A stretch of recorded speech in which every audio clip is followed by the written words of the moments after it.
Hey, welcome to Worlds of Portals. I'm your host and GM, Zach, and joining me at the table is... Adam, and I played Jules, and Ezra Kitty Bard. I'm Joel, and I play Dex Kobold Rogue. I'm Ryan, I play Ryu, and Neil Vegas.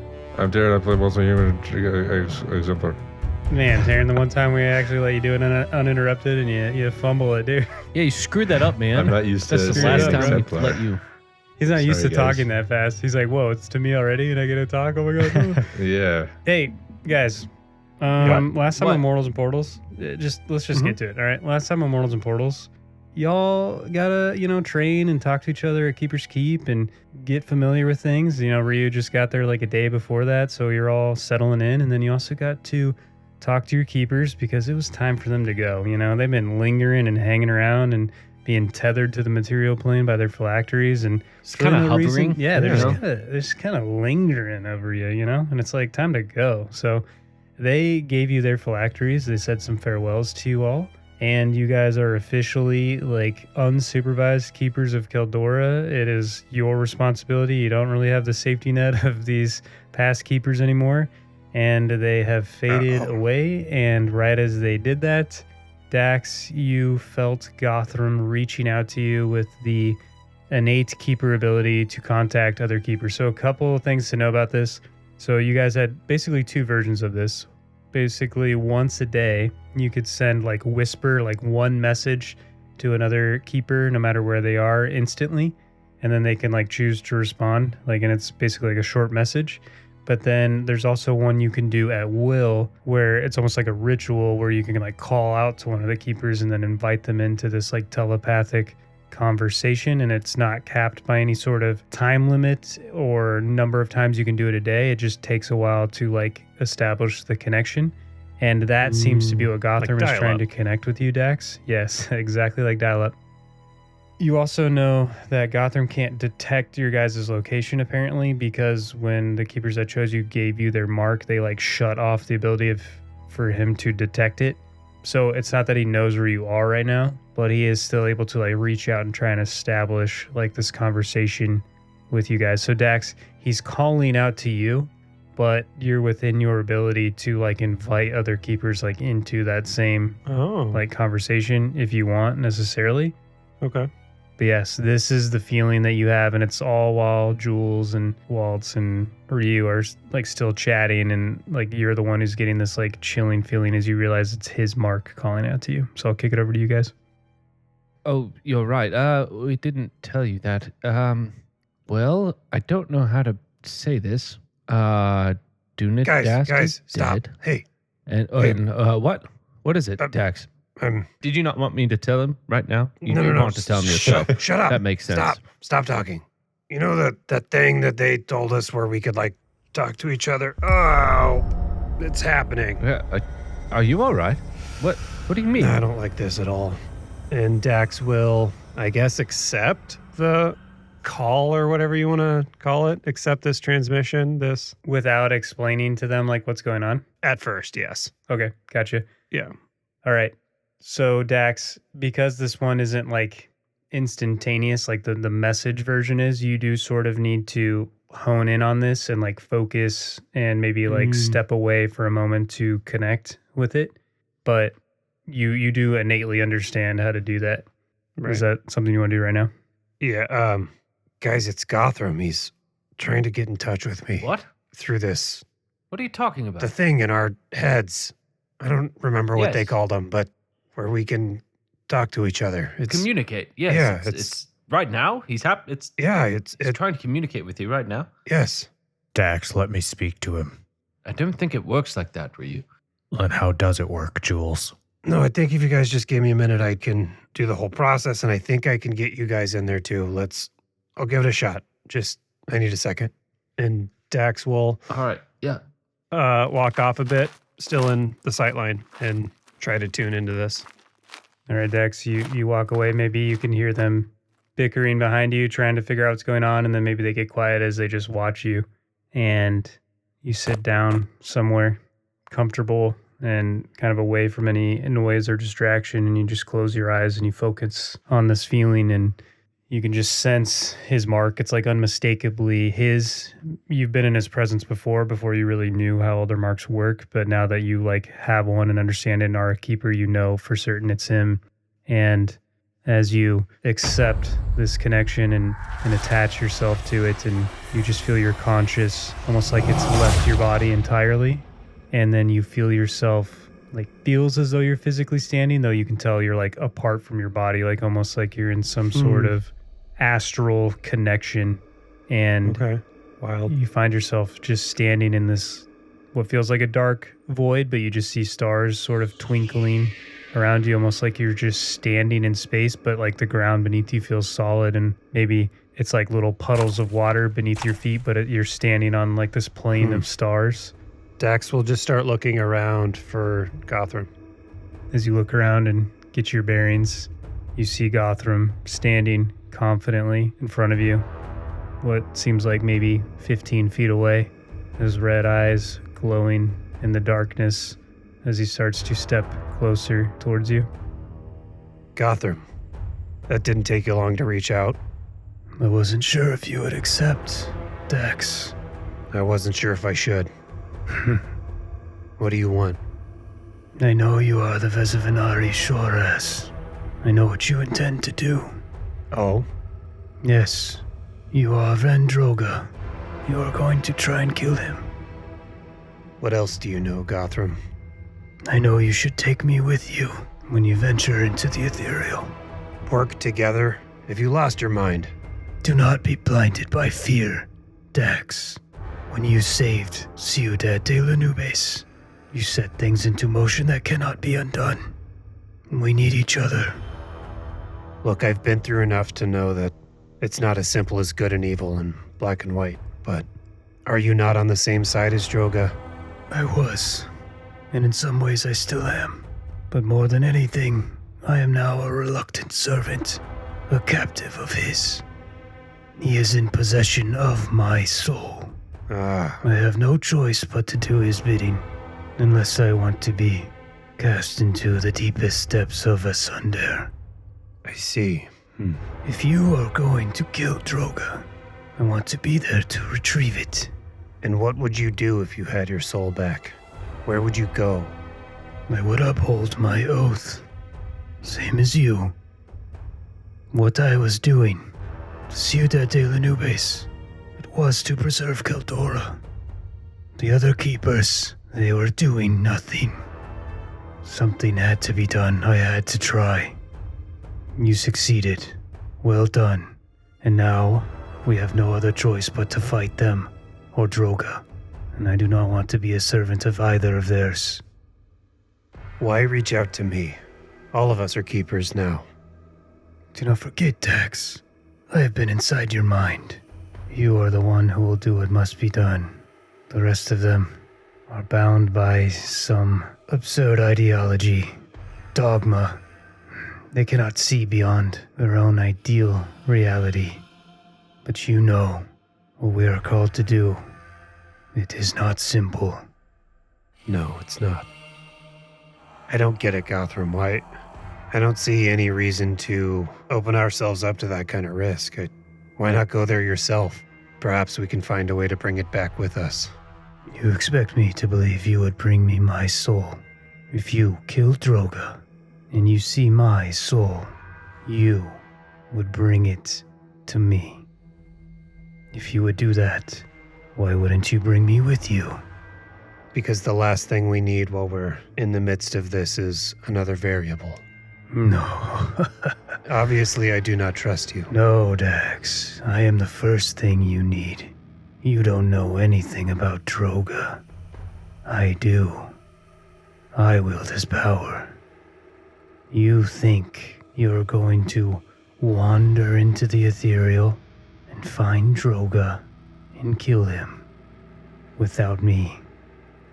I know you have realized your gifts, but you are nothing compared to me. At least not now. But if you fear me, know this. When Droga dies, I will be weakened, for much of my power comes from him. If you bring me with you, afterwards, If you still fear me, you will have as great of an opportunity as any after I have helped you kill Droga. You don't understand. If I let you go and fight him without me, and you fail, then he has the Draxpar, and he will come to this plane more powerful than ever. Perhaps he can defeat the Alvirium all on his own, but then we will have a new tyrant to deal with, and I do not suspect he will honor our agreement. I need to kill him. If you are under his control, Gothrum, why would he allow you to kill him? He does not control me. He has the power to destroy my soul. It is out of self-preservation I do his bidding, but my will remains my own. Dax is getting, or maybe just Joel is getting, like, big old Geldir vibes right now of just like, trust me, bro, and then shoving me into the alligator's mouth. Gothrum sees you contemplating, like you're probably very visibly distressed by this, and he's sort of pacing around you. Do you know who Omahatif is, Dax? With the Droza. Yeah, I have some familiarity with it. I am Omahatif, Dax. Drozad are mine to command. Gulp. If you do not bring me with you, then I have no choice but to assume you're acting against my interests. And I also expect you will fail, and Droga will be brought to this plane as he claims your power for his own. Because you remember when you were given this and Kor like explained some of it to you, he was saying the reason they didn't send the Vezavanari Shoraz like into limbo and to go kill Droga like immediately is because if this person loses, then Droga can take the ability to walk between planes for himself, and then now he doesn't even need to get stronger than the Draxpar. He can just waltz right back in using the same method you were going to use. So he's saying, if you're going to go, I think you're going to fail and Droga's going to come here. And I do not want that to happen. I will deploy the Drozat upon you and your friends. I will do everything in my power to stop you before you enter the ethereal. So if it's battle with me that you fear, know that that is how it will come to fruition. Man. Tough call. No I mean, there's some reason. I mean, Balthazar literally said he's the worst. So there's got to be some reason you wouldn't want him around, presumably, right? Yeah, that's a good point. Man. Because I feel like right now, you, like what Dax is probably thinking is like, yeah, I mean, he's been the bad guy the whole time, and now we're trying to like work with him. Like, there must be some reason that like I shouldn't trust him right now. So like, What is going to happen after? Like, what's this going to look like? Why are you suddenly being buddy with us? Yeah, we like suddenly get these keeper powers, and then now he wants to. Or like, I guess even Ryan, like, I don't know what makes Gothrum bad guy so far, unless I'm just like not remembering.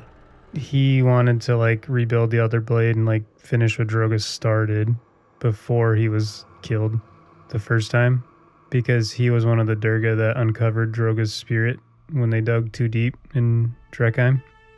And Droga seemed to have like kind of attached himself to him and like gave him some power that the Keepers mistakenly viewed as an asset, not knowing where it came from. And then they found out he was trying to reconstruct the Elder Blade and tried to stop him, and they killed him. And his mark never resurfaced, and then he suddenly like returned from the dead and started killing them. And when like he killed one of them, their spirit went into the ethereal to go like search for an heir, but then Droga like captured their spirit, and then they realized like Gothrum was killing keepers so that Droga could consume their elder marks and bolster his power, because he's trying to become more powerful than the Draxpar, so it can't hold them in the ethereal anymore. So Gothrum was like killing keepers so that Droga could harvest their power and he could free him. And then also you would view him as a bad guy because he was willing to blow up an entire planet. Like he's his methods of achieving what he views as like a good thing to do are extremely like calculated and ruthless and like utilitarian. He's like, oh, it's better to blow up one planet and know that 6 are safe than it is to risk letting the Alvarium get here and try and stop him. When you say he was going to finish what Droga started at the beginning of your thing there, what was that? It seemed like Droga, like in his conversation with Raucus, like in Tough Score, he was basically saying like a keeper should be so powerful that nothing can threaten Keldora. And that's what Droga was trying to do, because Droga tried to like enslave the dragons basically, so that he had like this army of dragons and nothing could touch Keldora. But the dragons and Balthazar and everybody like all together fought him to try and stop him, and then imprisoned him because he was too powerful to even destroy outright, so they trapped him. So it seems like Gothrum is of the same mindset, because even when he was just talking to Dax, he said, like, when he asked if he works with Droga, he's like, well, I did, and in some ways I still do, but ultimately Gothrum is like Droga in the fact that he wants to be so powerful that nothing can oppose him, and he can protect Keldora how he sees fit. And for a while, Droga was necessary to do that, but now it's like the Tooth Sith rule, where like one of them has to kill the other, because neither would be like, hey, let's both be really powerful and like rule Keldora. Like Gothram sensing that tension, and he's like, eventually I have to kill Droga. And he even said that to Raucus when Raucus is like, oh, you do your master's bidding, and he's like, soon he'll do my bidding. And he's like, oh, you certainly sound like him. Like, he's like, both of you think you're gonna get out of this as like top dog, and Keldora will be yours to rule over. So he told Dax, what I'm going to do after this is uphold my oath to protect Keldora. And you've already seen, like, okay, if you don't uphold an elder oath, like Service said, oh, you're like ripped into the deepest depths of Asunder. But clearly, since that hasn't happened to Gothram yet, it's like this subjective thing of like there is truth to what he's doing. Because while all the other keepers are like, man, I hope these next people can save it, let's try and find the ones who can do it, Gotham's the only one who was like actively doing something that technically would have worked and protected it under the circumstances. So he's not like actively seeking to harm it, at least if the Elder Oath is to be believed. It's just not what a normal like what you would think a keeper would do. He's like not operating that way, and it's put him at odds with all the other keepers before him. And he has no problem killing keepers if they don't agree, if he thinks that they're stopping him from doing what he needs to do. And so in finishing what Droga started, was Gothram trying to bolster himself, like by building the Elder Blade and stuff? Or did you mean finishing what Droga was doing by bolstering Droga? It seems like their ultimate goal is achieving... Yeah, at a bare minimum, like the ultimate goal is to achieve a level of power so great that none can oppose you, including anyone that would seek to harm Keldora or stop for you either from protecting of them, for Keldora. Gothram or Droga, or both? Because you said he was killing keepers so that Droga could become more powerful. Yeah, so I mean, it's pretty clear, like he said, that he has free will, but out of self-preservation, he has to do what Droga needs. So Gothram was trying to do, when Gothram was young, was trying to do what Droga wanted because he believed in Droga and like what he was doing. Then Gothram died trying to do that, but Gothram was intercepted in the ethereal by Droga, and Droga restored him to life but kept his soul. So now he's like this undead servant of his. And like we saw in the end of season 2, Droga like threatened Gothram because Gothram kind of stood up to him for a second, and he's like, do not forget, Durga, the moment your burden outweighs your value, I will destroy what remains of your soul, and not even the Flora de Vida can reverse that. And like he kind of winced at that, because he's basically implying like what I'm going to do to your soul is like you would rather like be in Asunder. Like this is... So he's trying to like toe the line of I will do what he needs me to do, to the point where he doesn't destroy me, but all the while I'm trying to destroy him. And Droga needs Gothram because Droga can't like physically interact with the material, and he has a powerful agent in Gothram and control over him by having his soul. But you've seen like how... God, this is so cool. How Gothram wouldn't make Zig Drozat because he didn't want Droga to be able to like control him or see him or know him. And he wanted Zig to be his, so he still had a person that could do something unseen by Droga. Like when he tried to steal the Corium, Droga didn't know about that because he used Zig and he used Dax and he used Zorak, Raoul. Like he still does things that Droga doesn't know about.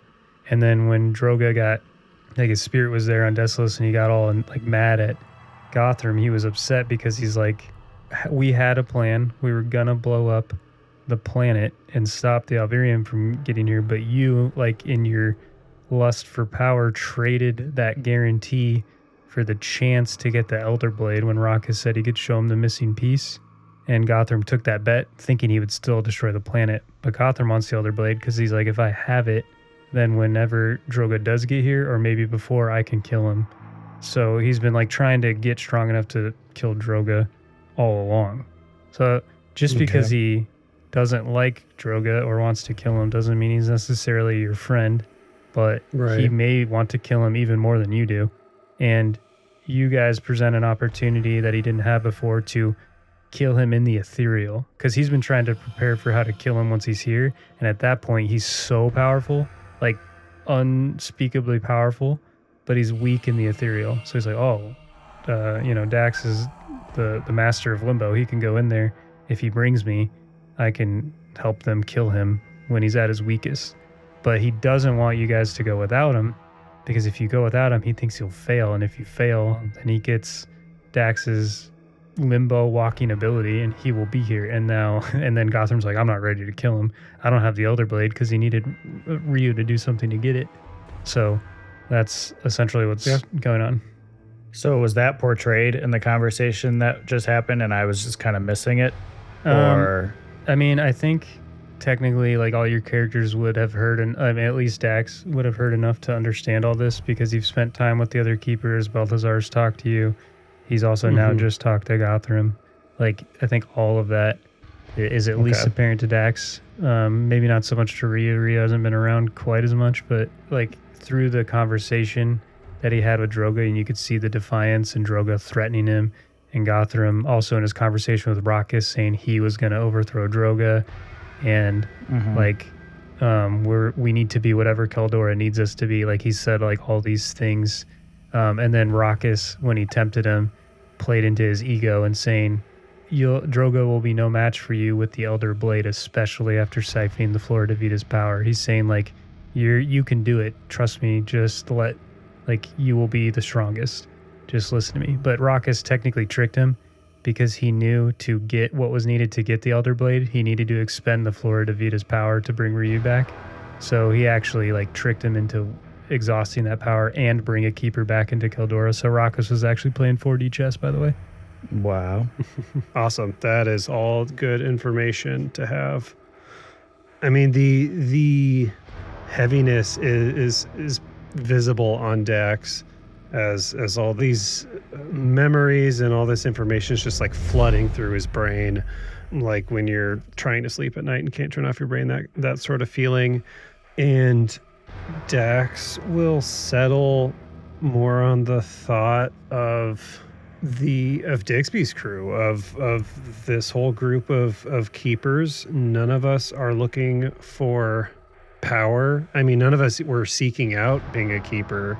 It was sort of thrust upon us, much less any of us being power hungry or looking to become the most, or like the sole keeper or anything. So Dax's hackles are up a bit, thinking about how Gothrum is so clearly power hungry like Droga, and he'll say, or I think, Gothrum, that us becoming keepers and everything that has happened is nothing more to you than an opportunity to get something for yourself. Other than our distaste for Droga, I don't know that our goals align in any way.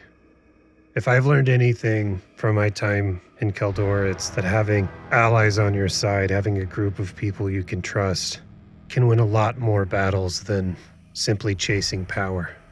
So, if you want to use your resources trying to stop us instead of fixing your own situation, be my guest, but I will not help you.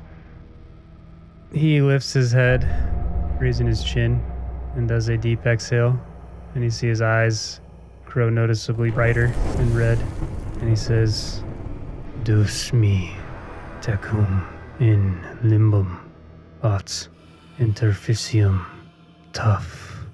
Uh-oh. And he just said in Elder, take me with you into limbo, or I will kill Tough. So he just entered into an Elder oath. Zach, what? Jeez. Why are you Squeeze me? What the heck, Zach? What did I do to you? Whoa. Oh, she entered an elder oath, Joel. What are you Well, gonna that's do? not cool. Ryan, That's not cool. what do I That do is here? wild. That is It's not wild. like you're gonna play Also- tough again anyway. Who cares? Just kidding. Gothrum has been in your mind, and he knows like you have some guilt over Tough. Oh, so totally. it seems a little intentional that he picked Tough specifically. Mhm. Dang, that is crazy. You've already essentially killed his You dad, and now he's saying, son of a gun. deny me, and you will be responsible for him dying as well. Oh my gosh, I feel like I have so much I want to like say about this right now too, but I'm gonna save it for the downtime. I gotta ask Adam and Ryan, and I wish Darren were here. Like, I want to. I don't know. I'm curious what you guys are like. I don't want to give you anything. I know. I want an out. He waited to use it. You want it out. Gonna You make can tell me like decide he if- doesn't take an elder oath lightly either. Like he No. waited until you rejected him, and he's like, all right, I will do this. But you know it means if he doesn't, he's destroyed. So he has to do it if you don't bring him. And even if I say I'll help him, he's gonna make me elder oath or some. So I can't even be like, I'll help you, and then kill him. Yeah. Yeah, he's not playing around. I can't believe you were genuinely making me decide between helping the bad guy and killing a PC, not even an NPC, Only killing Zach. someone else's character. I want you to do literally whatever though, Joel. Don't I want you to do what you think Dax would do. Don't worry about Tough.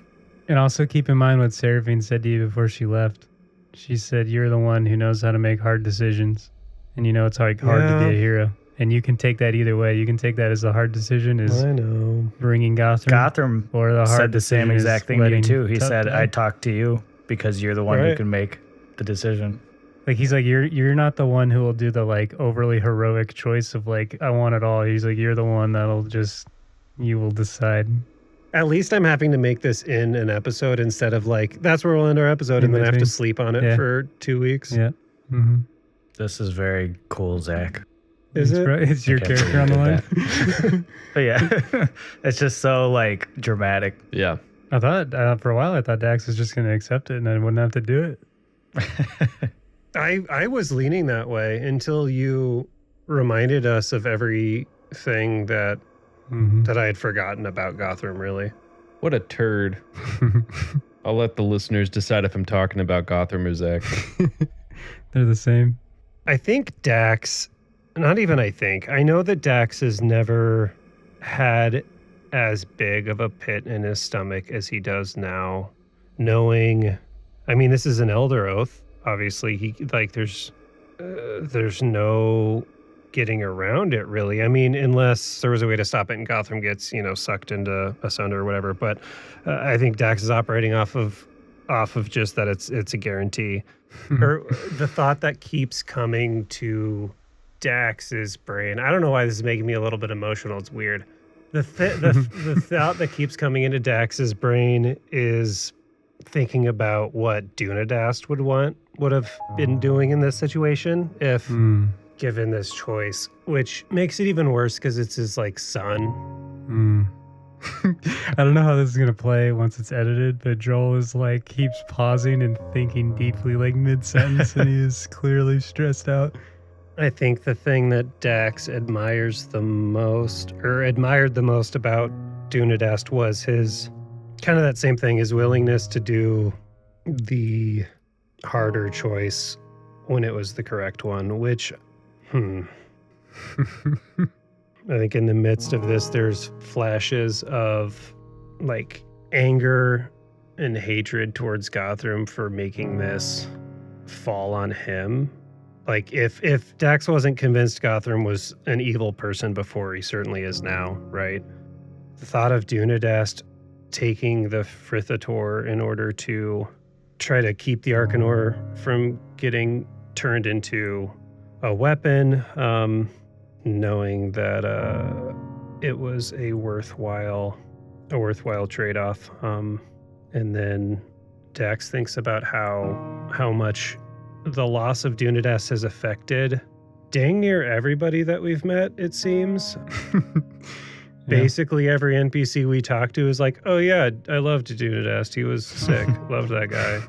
So like he was a big influence, and I'm sure that Dunedast even would have known how important he was, but he still knew that it was more important that the Arcanor not get changed like that. So, whew. He'll think of Tough and Dunedast and Dax will say,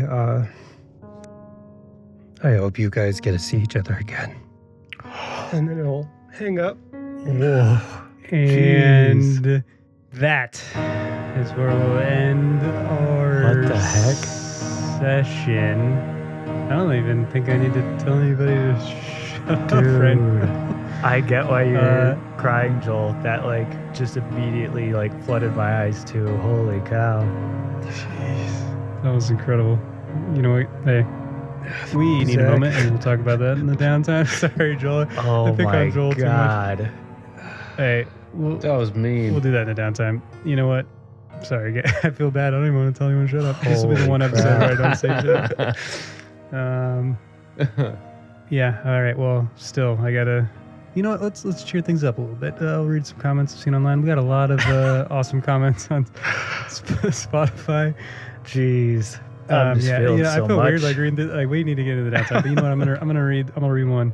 It's from the Spelunker, and it was on season 3, episode 3. Keep your friends close. They said, guys, I'm really proud of how far y'all have come. I've been listening since episode 1 with the music, sound effects, story, role playing, and overall experience for the listeners. I'm happy to have y'all as an introduction to Pathfinder 2e. I can only imagine how sad of the music that Ryan is going to make for this episode. And that was great role play. And great job, everybody. Which And episode was that? that was season 3, episode 3. But I'm saying in this Okay, episode, I yeah, feel yeah. like the music and Yeah. talk about role play. Joel really, you know what? We'll talk about it in the downtime. We'll see you next time, mortals. Dax will say, under his breath, whew. I don't even know if I'm going to be able to say it. Oh man, dude. Look what you've done, Zach. this is awesome. Whoa. Boys, it's a Wednesday night. I think Joel's about to kill Tough, dude. This is just a normal Wednesday night. Dax will say, I hope you guys get to see each other again. And then he'll hang up. Whoa.